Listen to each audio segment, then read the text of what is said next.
Oradores. Congresista Oseas Ramírez tiene la palabra.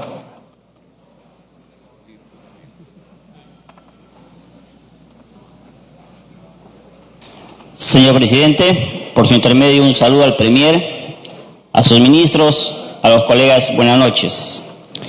He escuchado atentamente al señor Premier y nos dice que sus ejes de política de gobierno serán integridad y lucha contra la corrupción y desarrollo y bienestar de la población. Entonces me pregunto, ¿se lucha contra la corrupción y se genera bienestar cuando a los militares y policías se les cobra dinero indebidamente al matricular a sus hijos? ¿Cuando se les recorta o no se les pagan sus viáticos por comisión de servicios? ¿Cuando se les traslada en camiones minando su dignidad y atentando contra su seguridad? ¿Cuando se les pasa al retiro y no se les paga su CTS? ¿Cuando reciben sueldos mutilados en 5% durante 30 años, señor Premier, con la ilusión de darles viviendas que nunca llegan? Cuando el dinero de técnicos y suboficiales se les utiliza para construir clubes de recreación de oficiales, como ejemplo en la playa La Tiza. Cuando la cúpula de Fovime se construye con dinero de Fovime departamentos en zonas exclusivas de Lima. Señor presidente, estas acciones se hacen a vista y paciencia de todos y con total impunidad y no dan ni desarrollo ni bienestar a la gran mayoría de militares y policías que aportan a este fondo. Señor presidente, el presidente Martín Vizcarra en cada entrevista no deja de encomiar su lucha contra la corrupción. La prensa le dedica portadas, entrevistas, comentarios editoriales, artículos de opinión y todo aquello que pueda disponer. Me pregunto, ¿será posible que el presidente hable de lucha contra la corrupción y no sea capaz de ver la corrupción que yace en la administración de Fovime? Señor presidente, no basta decir que se lucha contra la corrupción, necesitamos acciones concretas. Desde el año pasado, desde diciembre de 2017, la Contraloría General emitió un informe de estos fondos al Ministerio de Defensa y al Ministerio de Interior y hasta ahora no tenemos acciones concretas, señor Premier. Que se contraten auditores internacionales para auditar estos fondos que desde hace 30 años no tienen ningún tipo de control. Así será posible creer efectivamente que existe una lucha frontal contra la corrupción. Señor Premier, el quien le habla sirvió en las Fuerzas Armadas y tengo el deber de informar a los más de 200 aportantes a este fondo que estamos en esta lucha y ellos están dispuestos a ir a un referéndum si es que no hacen caso a este reclamo. Ahora que usted está en el Premierato, le pido a nombre de estas más de 200 familias que mes a mes son recortados el 5% de sus salarios con la ilusión de tener la casa propia. Son ilusiones, nada más eso.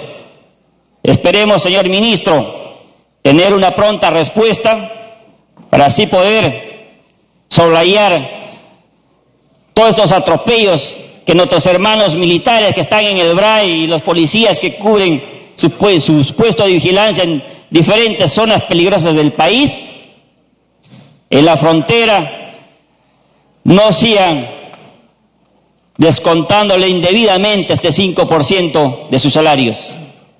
Y me acompañen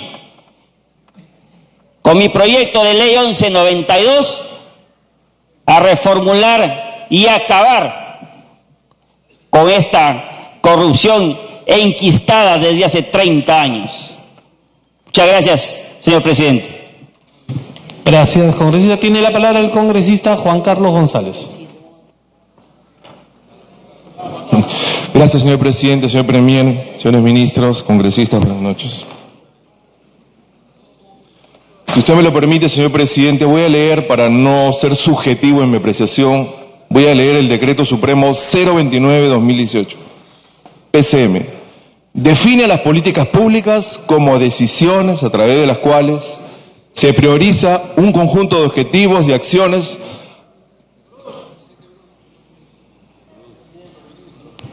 Congresista Bruce, le piden por favor si puede tomar asiento. ¿Me puede restituir el tiempo, por favor? No te preocupes. Muchas gracias. Decía, señor premier, buenas noches, señores ministros, señores congresistas, leer literalmente lo que dice el Decreto Supremo 029-2018, PCM. Define las políticas públicas como decisiones a través de las cuales se prioriza un conjunto de objetivos y acciones para resolver un determinado problema público. Repito, un determinado problema público de alcance nacional y sectorial o multisectorial en un periodo de tiempo, con la finalidad de generar bienestar a los ciudadanos. Bienestar a los ciudadanos. Tenemos, señor presidente, señor premier, 32 meses de este gobierno. Y yo pensaba el día de ayer, ¿qué le voy a decir al ministro, el señor premier?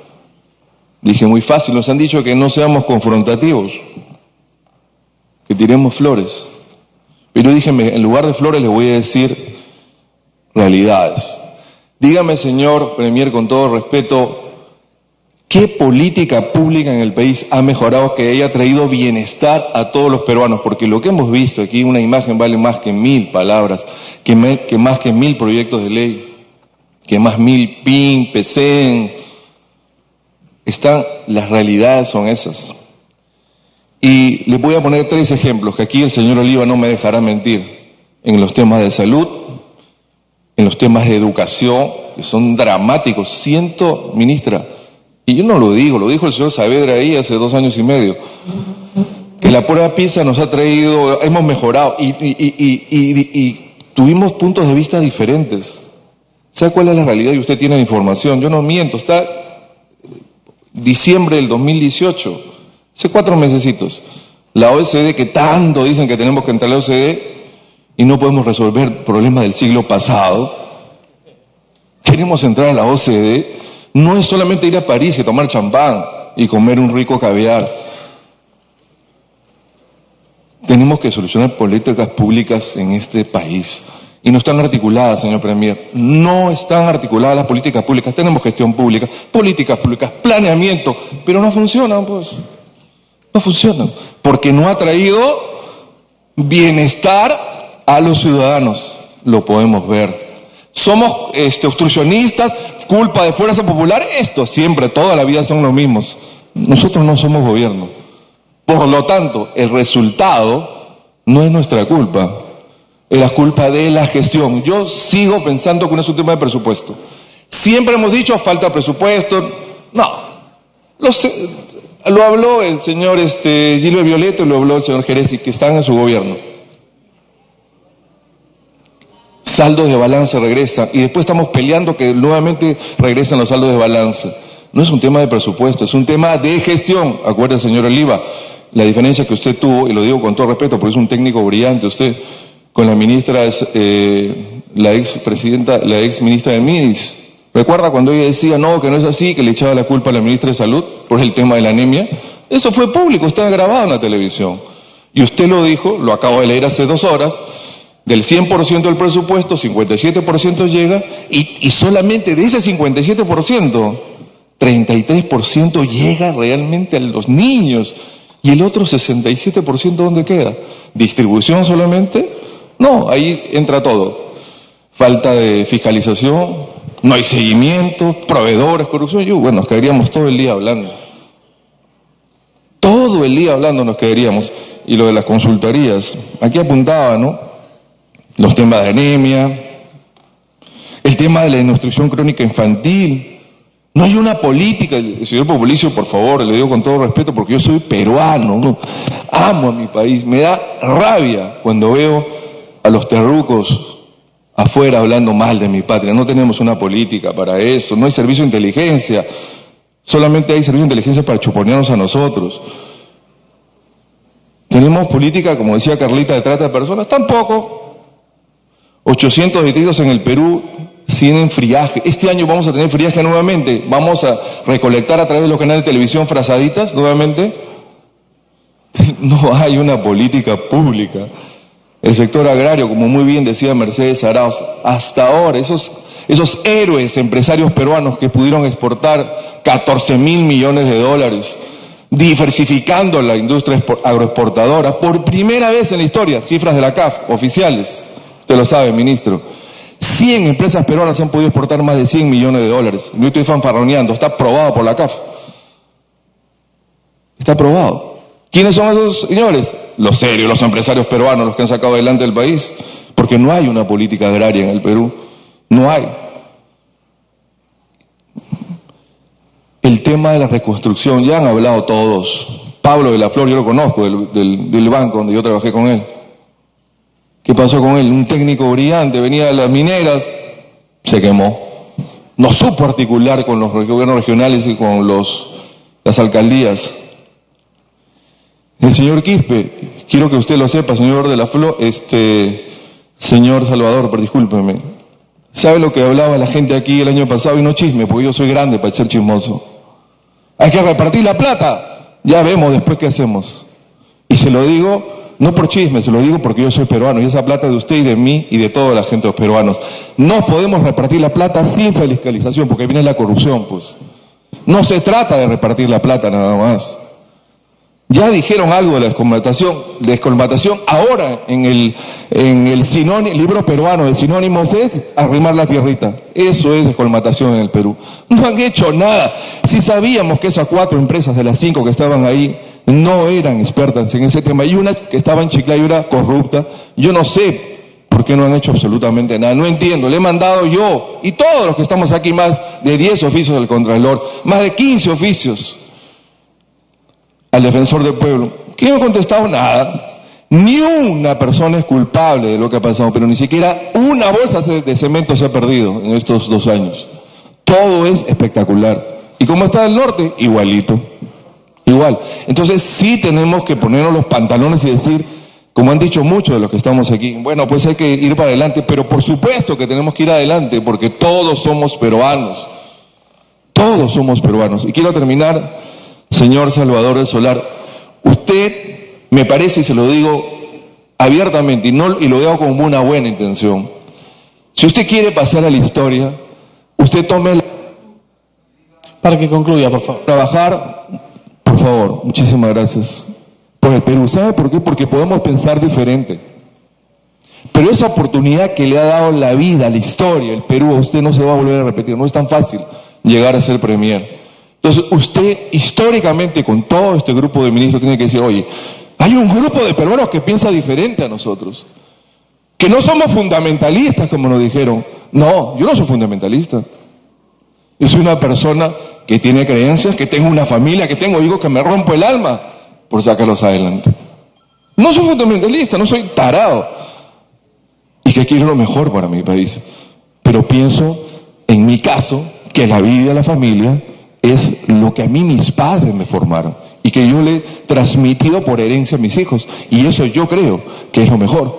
Pero respeto a las personas que piensan diferente a mí. Yo no digo que lo que yo pienso es lo correcto, no, tengo que aceptar lo que piensan los diferentes, pero en una política pública transversal no puedo decir, se impone lo que yo pienso. No se puede hacer eso, señor ministro, no se puede, porque tiene que entender que en este país de 33 millones de habitantes hay gente, millones de personas que piensan diferente.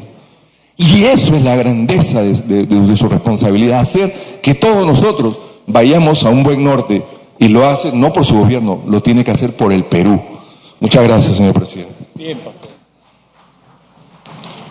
Tiene la palabra la congresista Arimborgo.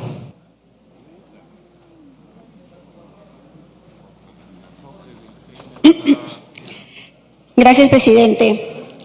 Señor ministro, queremos confiar en su gestión, pero resulta difícil creer que el gobierno pueda actuar conforme todos esperamos. En un afán de ganar simpatías en las encuestas, se empecinó en culpar al Congreso de su mala gestión. Se encargó de señalar que este poder del Estado obstaculizaba su gestión y de la mano de la prensa, que ya sabemos que tenía 1,5 millones diario, terminaron por destruir la imagen del legislativo. El año pasado, este gobierno solicitó facultades legislativas y yo me pregunto, una vez otorgada esas facultades legislativas, ¿puede usted informar qué avances importantes se dieron con el otorgamiento de esas facultades? Yo me permito darle un dato. Con esas facultades se dio el decreto legislativo 1429, decreto sobre el cual he presentado un proyecto de ley juntamente con el congresista Tubino y otros congresistas, por ser inconstitucional. ¿Cómo es posible que el Ejecutivo descabece una entidad exitosa como el Instituto de Investigaciones de la Amazonía Peruana? ¿Para qué? Para ceder a burócratas que no conocen nada de la investigación en la Amazonía. Y usted viene y nos dice, debemos revertir nuestro histórico centralismo. Bravo, así se hace. Así se hace, descabezando instituciones exitosas en mi región. Salud. ¿Qué dijo usted? Estamos optimizando nuestro proceso de focalización para que el CIS asegure a todas las poblaciones amazónicas. ¿Cuántos centros de salud actualmente en la Amazonía están cerrados? Y están cerrados, ¿saben por qué? Porque no hay control. Si es que los profesionales de la salud están llegando o no a trabajar. Están cerrados, ¿sabes por qué? Porque el centro de salud del Múnich, que está a 2 horas de mi ciudad, una zona inundable, no hay suero antiofídico.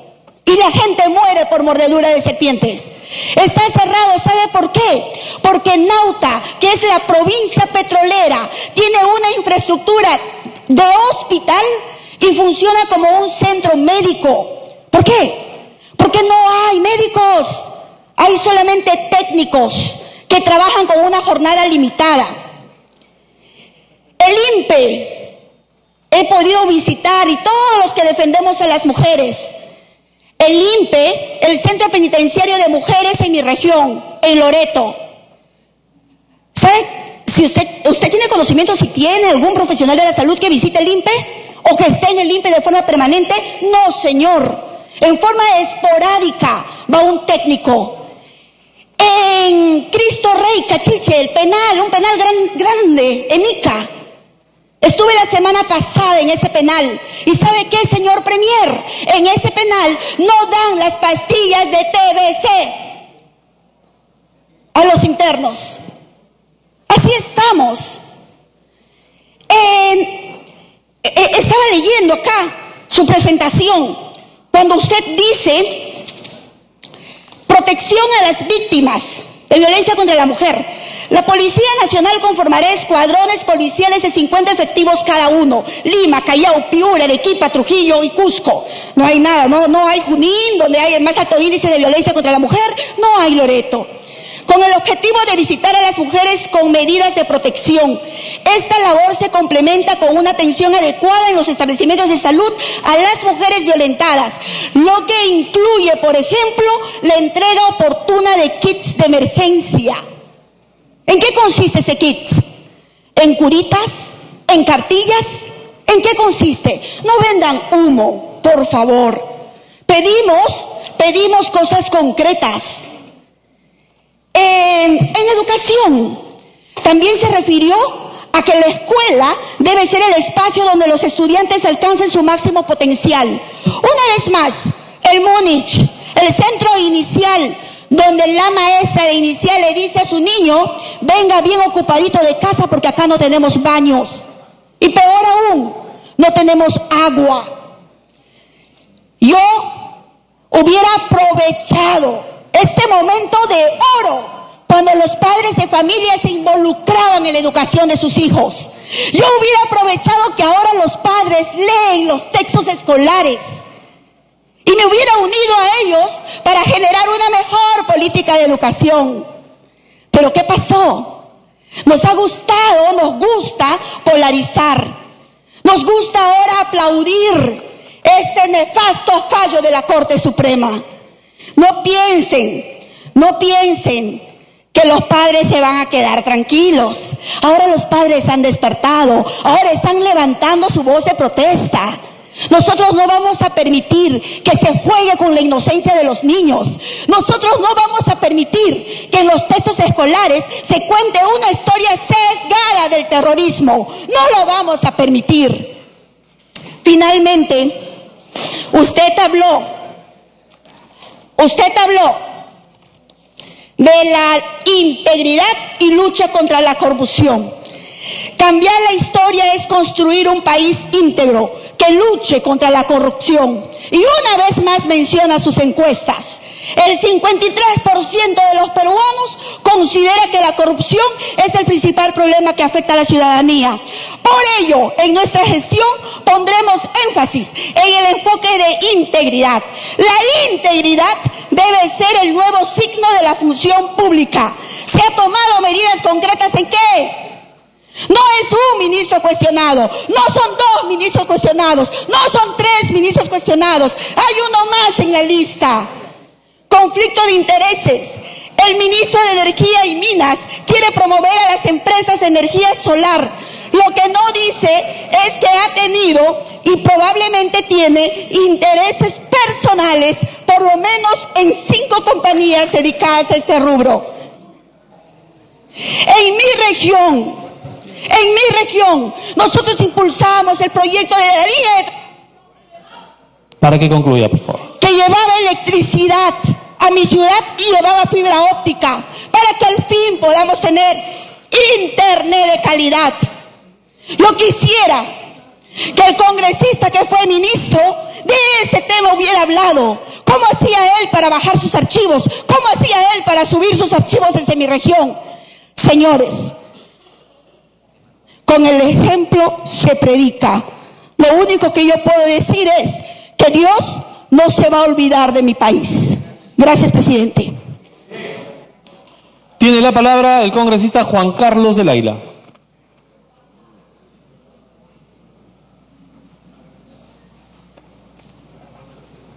Gracias, presidente. Pediría permiso para poder mostrar unas bonitas imágenes. Autorizado.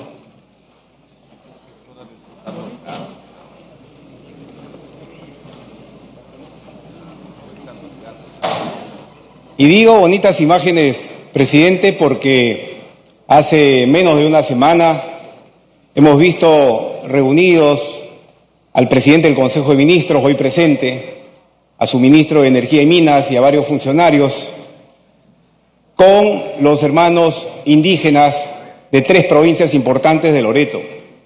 Y digo que veo con optimismo, con interés, y saludo esa reunión que ha tenido el Premier con estos dirigentes indígenas.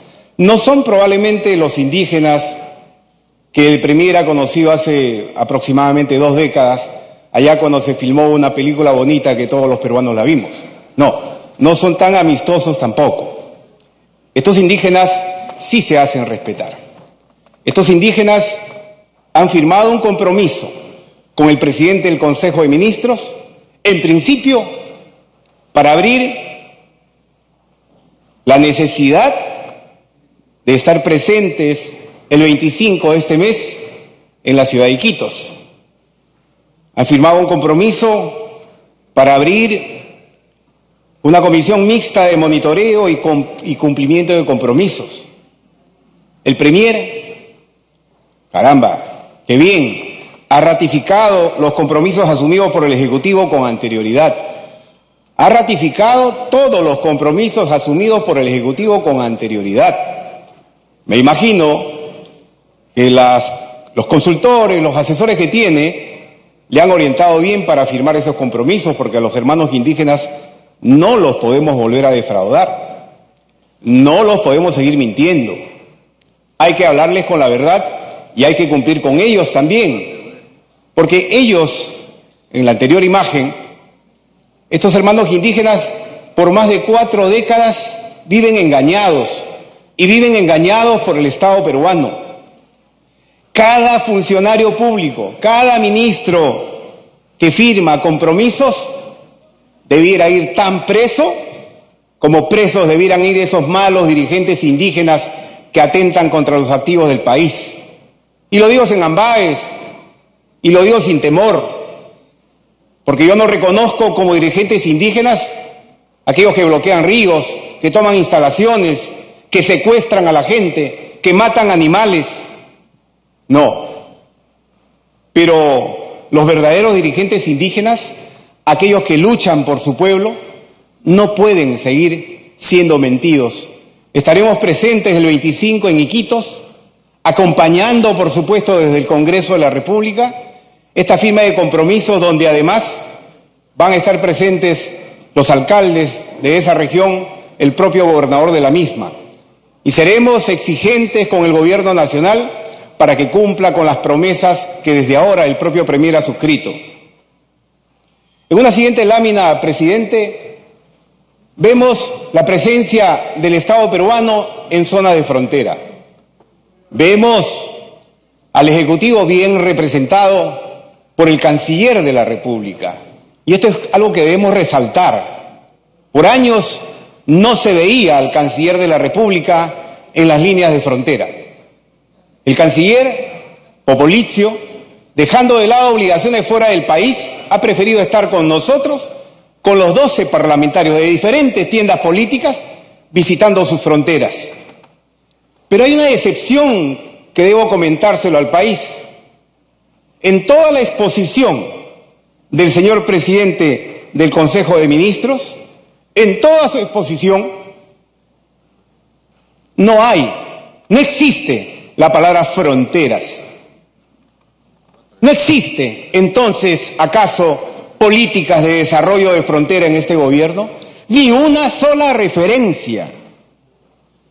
Me alcanzan una hoja donde me piden corregir, porque dice que en la página 10 sí aparece la frontera, la palabra frontera, cuando se refiere al bicentenario, al afianzamiento hídrico, a la ampliación de la frontera agrícola. Es decir, seguramente este documento leído por el Premier y cuya presentación la ha hecho ante la representación nacional, no la redactaron sus asesores antes de que nuestro canciller estuviera con nosotros, hace pocos días nada más en la frontera. Yo espero, sinceramente, una corrección por parte del gabinete ministerial en ese sentido. A las fronteras no las podemos descuidar, a las fronteras no las podemos abandonar como hasta el día de hoy las tenemos abandonadas. Abandonadas sobre todo en la conectividad. Allí donde muchos pueblos reclaman conectarse con sus principales ciudades, hasta ahora este gobierno, hasta ahora el SENACE, se sigue oponiendo a los proyectos carreteros que tienen los pueblos del interior de la Amazonía.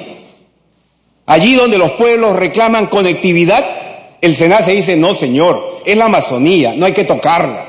Y sin embargo, sí le dan entonces el permiso a la tala ilegal, porque dicen, no se puede construir una carretera. Y sin embargo, ya no hay bosques primarios, ya hubo tala, hay narcotráfico ahí. Y le negamos la construcción de la conectividad que le permite el desarrollo. Para que concluya, por favor. De la zona. Le negamos el desarrollo a los agricultores de la zona. Y esto tiene que corregirse en este gobierno. Hay que mirar con otra perspectiva. El funcionario limeñocrático no conoce necesariamente el interior y la problemática de las regiones en el país. Hay que buscar la coexistencia también. No todo puede ser conservacionismo puro, virginal. Basta ya. La Amazonía necesita conectividad. Y qué pena no encontrar en las políticas de gobierno de aquí al 2021 proyectos carreteros importantes en esa región. Para que concluya. Terminar, presidente, rápidamente leyendo algunos aspectos que son fundamentales para Fuerza Popular y que estoy seguro que si coincidimos con el gobierno habrá una convivencia armónica en los 27, no 28, 27 meses que le quedan. El primero de ellos, en la siguiente lámina, es la defensa de la Constitución, porque la Constitución del año 93 es la que ha permitido las 4 últimas sucesiones democráticas consecutivas y porque constituye un texto que, a pesar de ser el más interpretado por jueces y el Tribunal Constitucional, permite la continuidad democrática y una garantía jurídica importante en la política y el derecho peruano. Esta Constitución la debemos defender porque es el reconocimiento de una economía de libre mercado, de la libertad individual, de iniciativas públicas y privadas, del pluralismo económico, de la inversión nacional y extranjera que han favorecido la provisión de servicios esenciales como la salud y la educación. Otro aspecto importante donde tenemos que coincidir es en el relanzamiento de la economía. Los niveles de crecimiento económico menores al 4% de los últimos años no permiten generar el empleo suficiente ni reducir la pobreza y la pobreza extrema. Por ello, es necesario destrabar y aumentar los niveles de inversión pública y crear condiciones para una mayor inversión privada. Hay que diversificar la matriz productiva sobre la base de una mejora de la competitividad. En el siguiente aspecto y penúltimo, en la descentralización, la gestión de los gobiernos regionales y locales no puede ser percibida como un obstáculo para el crecimiento de la infraestructura pública y para la inversión. Lo que nos falta es ejecución y efectiva conducción de este proceso. Construyamos una agenda legislativa conjunta para resolver el cruce de funciones entre el gobierno nacional y los gobiernos regionales. Las competencias compartidas en la emisión de certificados para la exportación, el choque entre la regulación nacional y las competencias regionales, entre otras. Y por último, presidente, la defensa de la vida y la familia, en donde estaremos en una sola línea de consenso en la medida que las políticas públicas impulsadas por este gobierno respeten el derecho inalienable a la vida. Hay que defender y hacer respetar la vida de los peruanos. Y para eso hay que empezar por los más indefensos, los concebidos, desde su concepción hasta su muerte natural. Presidente, que Dios y la divina providencia ilumine este gabinete ministerial, pero que sobre todo nos ilumine a los peruanos. Muchas gracias.